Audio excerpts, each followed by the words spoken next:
well, and tell us exactly what it is that you want to achieve in the economy in this conversation for energy. Okay, my name is Catherine Irura, and I'm the Managing Director of Soitec Kenya Limited, and I also serve at the Electricity Sector Association of Kenya as a secretary. And the big conversation we've had today is about demand creation. In Kenya, the narrative over the past years has been about demand creation in the sector because our economic blueprint, the Kenya Vision 2030, is anchored around increased generation of electricity. But we can see our economy has not been growing as much as has been projected, and this now has affected the capacity of new projects being onboarded to the grid for sale of electricity to KPLC. So the big conversation here has been ways in which we can create demand for electricity. You've seen e-mobility being mentioned as a pathway.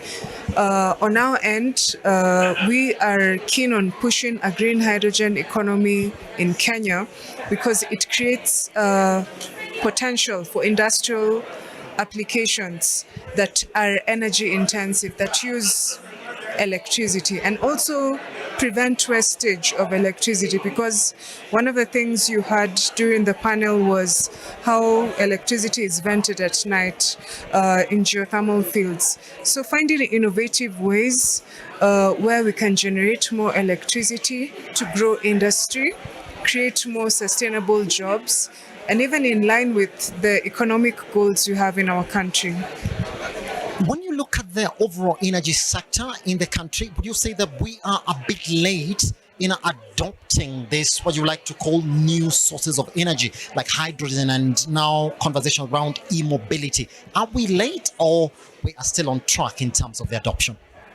I think we are not late, and I would say because we have the right resources, you have the right energy resources, renewable electricity to power this energy transition in Kenya. Since our grid is 90%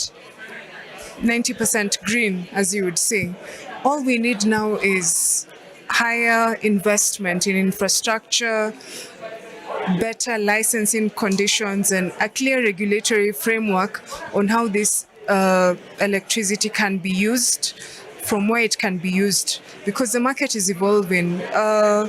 When my company came into the market, we were developing projects just to sell to KPLC.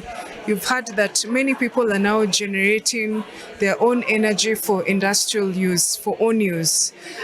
So we have to we are keeping with the trends, and now we are seeing potential not only to generate electricity to sell to KPLC, but to build industries where we are importing, for example, fertilizer and fuel. If there are innovative ways you can produce them locally and substitute with imports and make them competitive and cheap while building our own economy. It is 2023, let me say that, because now the markets are going on a break. In 15 seconds or so, what is your biggest expectation next year in as much as the energy sector in the country is concerned? My biggest expectation is actually work that's been in progress currently. We are working on a green hydrogen strategy in Kenya. I think I talked previously about having a green hydrogen economy in Kenya that has higher consumptive use of electricity. It's work in progress with the Ministry of Energy and other policymakers, and they have invited the private sector to play a role in shaping the vision of the future and where we see this hydrogen economy going. So with that, we will see more clear regulations on wheeling of electricity, where, for example, I can generate my electricity off where my industry is. For example, I can have an industry in Kiambu and I'm able to generate the electricity in Kajiado and feed that plant. So we need frameworks like that, and better transmission infrastructure, and basically making our grid strong enough to be able to take up this increased capacity. So infrastructure expansion is one key area. and better regulatory enabling environment is another, I would say. Yeah. Thank you very much for joining us. It was lovely. Thank you very much. All right, all right. All right.